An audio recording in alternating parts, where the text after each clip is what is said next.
E aí, minha gente, tudo bem com vocês? Nesse vídeo de hoje eu vou falar um pouco sobre o Ultra Fast Fashion e a chegada da Shein, que tá mexendo muito com o mundo da moda. Faz muito tempo que eu não faço um vídeo sobre moda aqui, né? Então, assim, primeiro... Eita! Confirmou. Olha aí, confirmou os fogos pra volta da moda nesse canal. A real é o seguinte, gente, eu tô muito feliz que o meu canal do YouTube voltou, tô super empolgado pra discutir vários temas. A gente precisa falar sobre a Shein e a chegada do Ultra Fast Fashion. Então eu quero pedir pra vocês se inscreverem aqui no canal, já começarem a comentar tudo que tá vindo na cabeça de vocês, porque eu acho que esse tema é extremamente importante. Quanto mais vocês participarem e engajarem nesse canal, mais eu vou ficar motivado pra fazer mais vídeos incríveis, tá? Então, antes da gente falar da Shein, a gente precisa fazer um retrospecto e voltar mais ou menos pra 2010, para a época da hegemonia das fast fashion.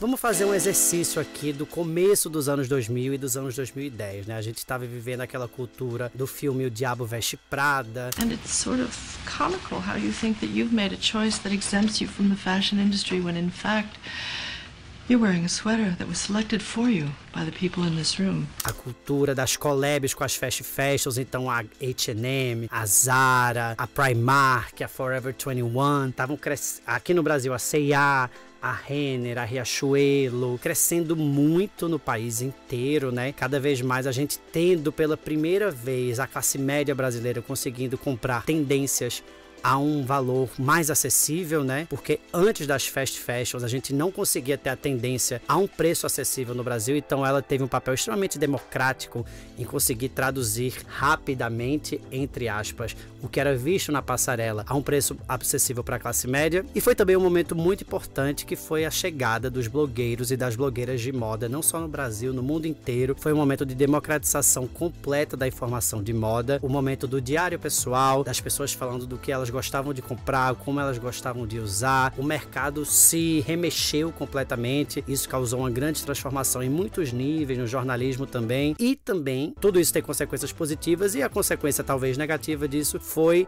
esse hiperconsumo, né? Através dessa geração de conteúdo que era feita por jovens como eu, inclusive, trazendo tendências, dando dicas de compra, a gente viu que essas lojas cresceram muito e muito. Tinha essa tendência high-low de poder misturar esses itens mais caros com itens mais baratos, e a fast fashion, na verdade, ela tomou de assalto o mundo inteiro, ela revolucionou a moda, porque de fato ela conseguia traduzir essas tendências que estavam na passarela e colocar na gôndola a um preço acessível. E aí, passado esse frenesi de consumo, a gente começa a se observar e observar o mundo ao nosso redor e refletir um pouco sobre essa ansiedade que o consumo estava criando na gente, além de dívidas também, muitas pessoas que estavam perdendo a mão completamente, e também pensar essa relação com a sustentabilidade. Em 2015 surgiu o filme chamado True Cost, que hoje está disponível, acredito que no Netflix. Clashes between clothes factory workers and riot police in Cambodia. 12 people were killed in another major factory fire. Que colocou em xeque completamente as cadeias de fast fashion para pensar muitos assuntos que são extremamente importantes. Primeiro é a questão da mão de obra, né? Descobriu-se que muitas dessas empresas que estavam fabricando em países que estão muito abaixo do nível de desenvolvimento desejável do mundo, como Bangladesh, como o Vietnã, estavam usando condições análogas à escravidão, um desrespeito completo com o meio ambiente. Teve um grande estopim nessa história, que foi o desabamento de um prédio em Bangladesh, que matou dezenas ou centenas de pessoas, e foi realmente um grande caos, assim. E aí a gente começou a observar, caralho, mas será que é isso que a gente quer então? Qual é o custo verdadeiro de ter essas tendências aqui em São Paulo, em Recife ou no Rio de Janeiro, né? Como é que essa roupa tá chegando na minha porta se tem gente sofrendo do outro lado? Esse filme fez muita gente refletir, e as próprias empresas refletirem também no papel delas perante o mundo. E obviamente não foi simplesmente uma iluminação que elas resolveram refletir porque estavam sendo boazinhas, é porque havia uma pressão popular muito importante de melhorar as práticas dessa fabricação, dessa distribuição e das fast fashion de uma maneira geral, porque elas estavam ficando extremamente ricas. Beleza. essa pressão popular fez com que muitas fast fashion mudassem completamente suas cadeias de suprimentos, mudassem a maneira como fabricavam. Não estou dizendo que todo mundo fez isso, que todo mundo começou a melhorar, mas muitas empresas melhoraram muito, e a gente tem que tirar o chapéu para essa revolução, sim, porque era muito pior antes. E eu acho que toda essa pressão do filme e a pressão popular também de consciência fez com que elas melhorassem as práticas, o que também acabou subindo o preço, que é algo que eu vou chegar daqui a pouco. Mas enfim, as fast fashion durante os anos 2010 até os anos 2020 nadaram de braçada. E aí parecia que o problema estava de uma certa forma se resolvendo, até que surgiu a Shein.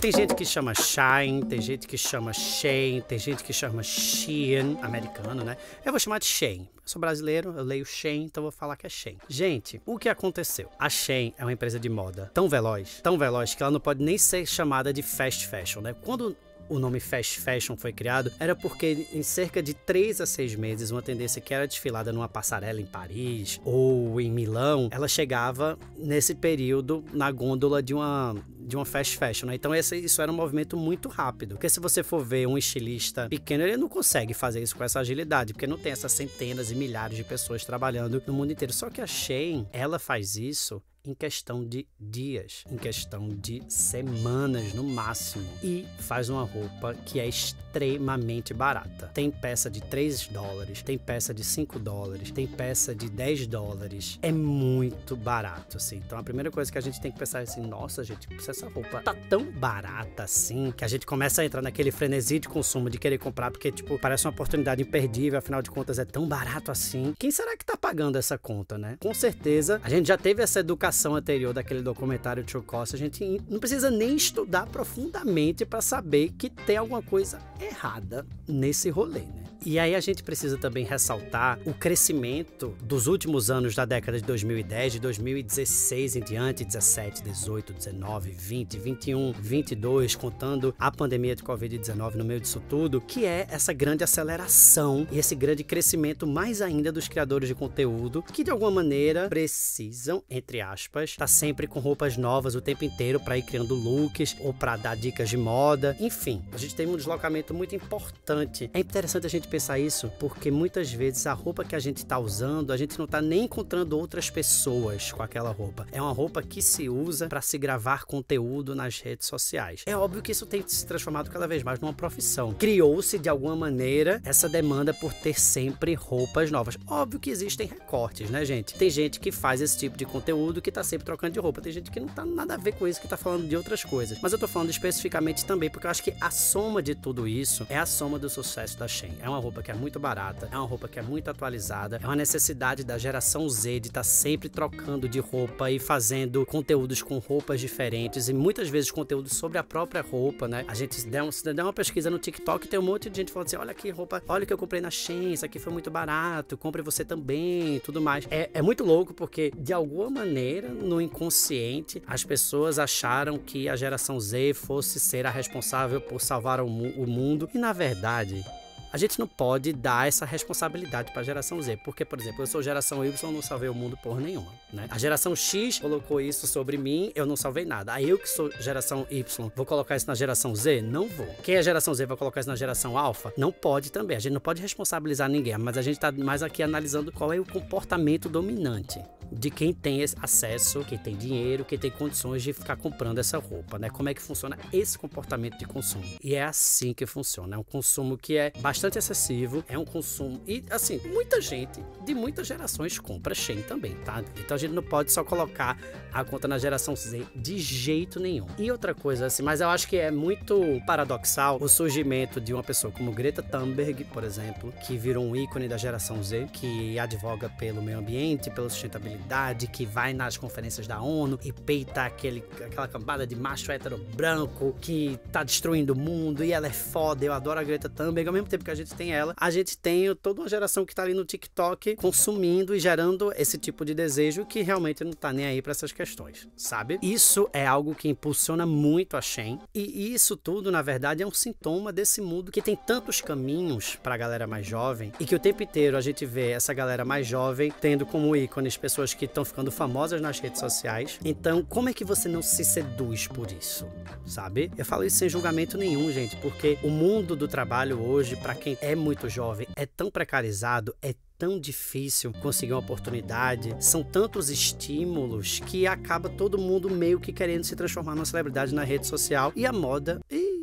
Apagou a luz. Apagou a luz. Ai, mas eu vou continuar porque o papo tá muito bom e eu quero concluir esse vídeo porque eu acho ele extremamente importante. Vamos lá.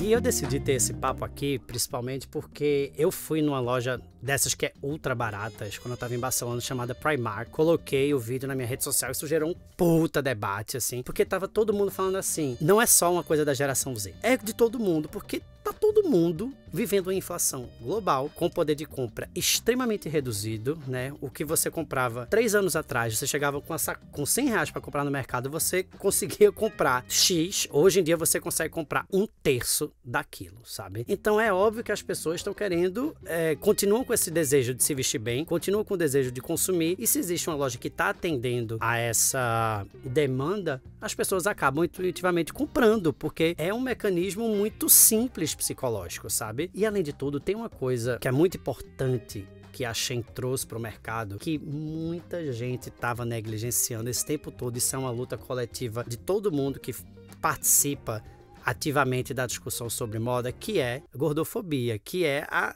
grade de tamanhos que o tempo inteiro é muito pequena na grande maioria das lojas. E a gente vive num país como o Brasil, onde as mulheres não são japonesas, não são aquelas mulheres pequenininhas, pelo contrário, aqui no Brasil a gente tem uma diversidade de corpos imensa, e aí chega a Shein e faz roupa GG, 3GG, 4GG, 5GG, 6GG, tem vários tamanhos, então traz tendências também para essas mulheres gordas que não estavam conseguindo comprar roupas que lhes coubessem, pô. É muito interessante observar tudo isso, porque a gente tem a crise do mundo, a gente tem a geração Z, a gente tem a questão de representatividade e acessibilidade que a Shein traz. A gente tem a questão delas fazerem tendências em tempo recorde, trazerem tendências da passarela em uma semana já tá na gôndola para você comprar. A gente tem uma entrega que, de uma certa forma, embora venha de outro lugar do mundo, é rápida. E a gente tem também um preço que é imbatível. Então a Shein se transformou num fenômeno gigante.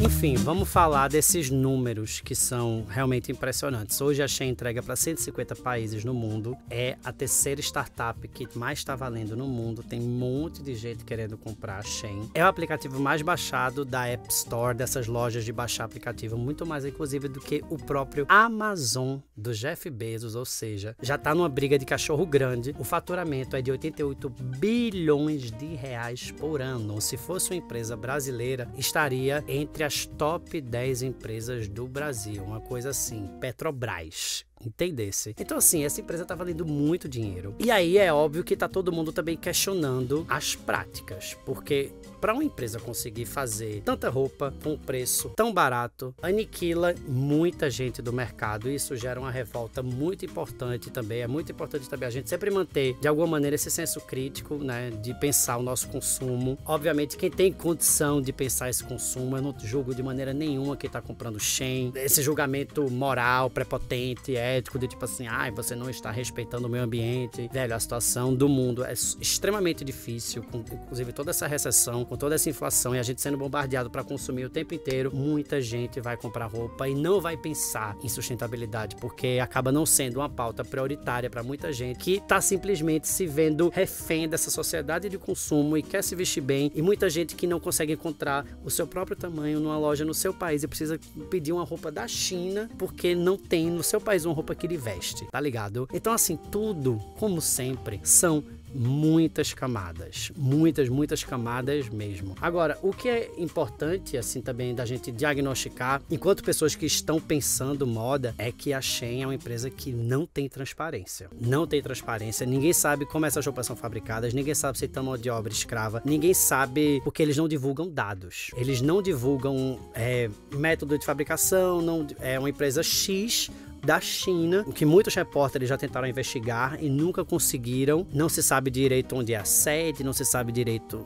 onde são as fábricas. É muito importante a gente estar sempre resgatando os aprendizados do passado também, principalmente com essa questão do True Cost, que é esse documentário que marcou época e que fez as fast fashion mudarem de prática completamente, né? Elas criaram institutos, elas criaram selos de sustentabilidade. É uma coisa assim que é uma transformação que eventualmente vai ser necessária para a Shein também. A partir do momento que houver pressão popular, a partir do momento que houver pressão empresarial também, né? Eu acho que pode ser que esses preços sejam atualizados, pode ser que essas práticas sejam revistas, porque é simplesmente surreal que exista uma empresa no mundo que cresça uma velocidade tão grande, com preços tão baratos, a conta não fecha, tá ligado? Simplesmente a conta não fecha. E eu acho que também é importante que quem possa fazer essa reflexão sobre o seu consumo, quem tem a condição de refletir sobre esse consumo e fazer um consumo mais político, que possa eventualmente evitar comprar esse tipo de roupa que, se é tão barata, tem algum tipo de